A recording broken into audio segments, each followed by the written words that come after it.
זה הבית שלי.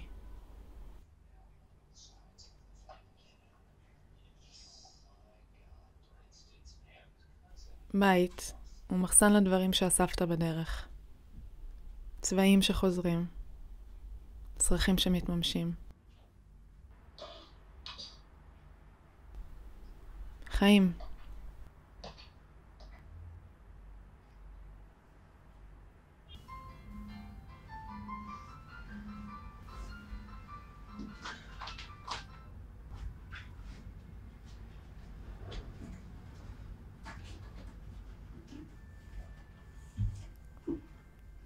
אצלנו בבית של ההורים לא זורקים. אם זה שמיש, זה לביש. זה מה שאמא שלי הייתה אומרת על הבגדים של אחים שלי, שהייתה מעבירה לי.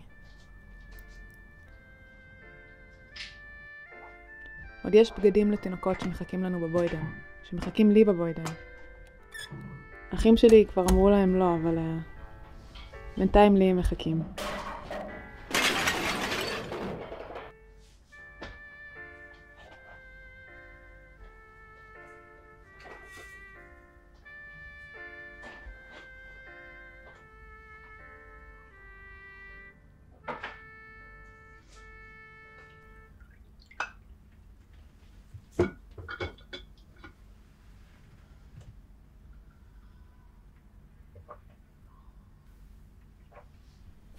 הפירוש המילולי למילה נוסטלגיה ביוונית הוא חזרה אל הכאב.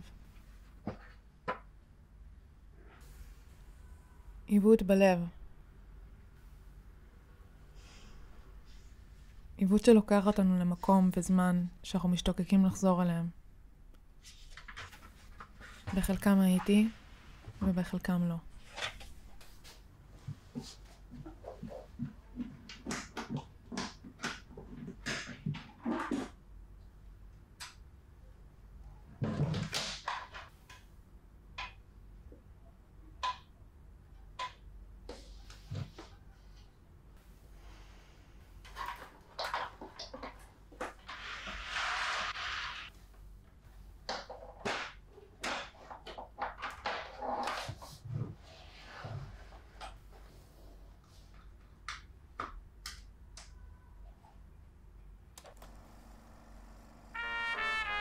סבתא מאמי. בתעודת זהות היא דניאלה, אבל המשפחה היא מאמי. רק מאמי. כשחיו בארצות הברית, אבא חיכה את שאר הילדים בגן וקרא לה מאמי. באנגלית. אמא כבר לא היה בלקסיקון. כשהם חזרו לארץ, החיות שלו חיכו אותו. ואחר כך גם הנכדים. היא הייתה סבתא אמא.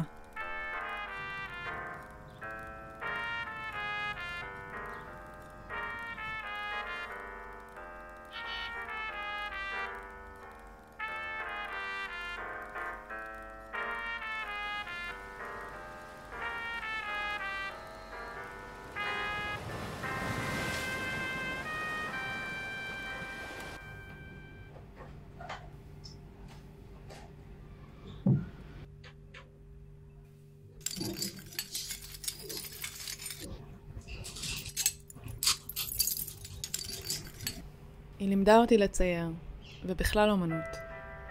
אני זוכרת אותנו יושבות מול הגינה בצהלה, והיא מדריכה אותי להסתכל על העץ הזה, כאילו אני רואה אותו בפעם הראשונה. כמו חייזר. ובכלל להסתכל על העולם כאילו אנחנו זרים.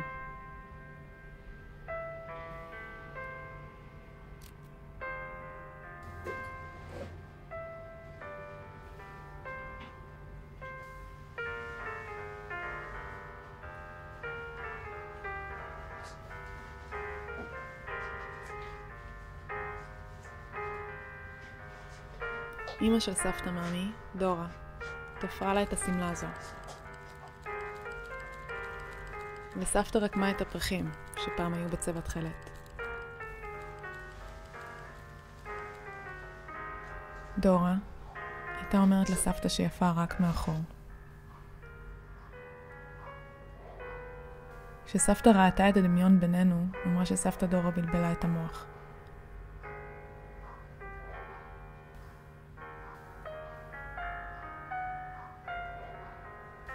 הלכנו פעם לתקן בגדים ישנים שלה בשבילי. אני זוכרת אותה קורנת כשאני מודדת את הבגדים. זוכרת אותה מדדה מהכיסא ותופסת בעדינות רועדת אבל מדויקת, לנקודות שצריך לעשות עליהן מכפלת. עוזרת לתופרת.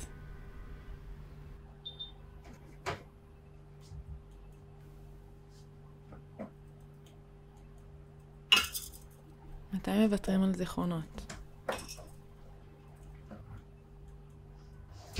מתי מדללים אותם? מתי חפץ נהיה חסר משמעות?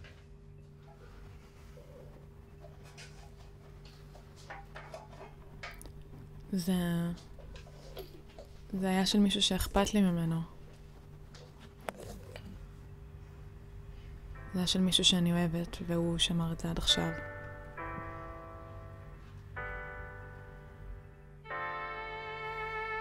זה היה רגשי לא, זה רגשי לי. זה לא משהו שזורקים. זה שמיש, אני לובשת את זה.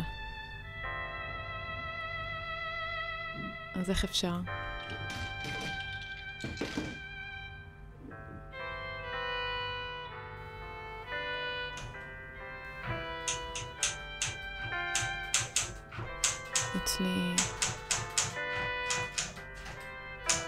אצלי בבית לא זורקים.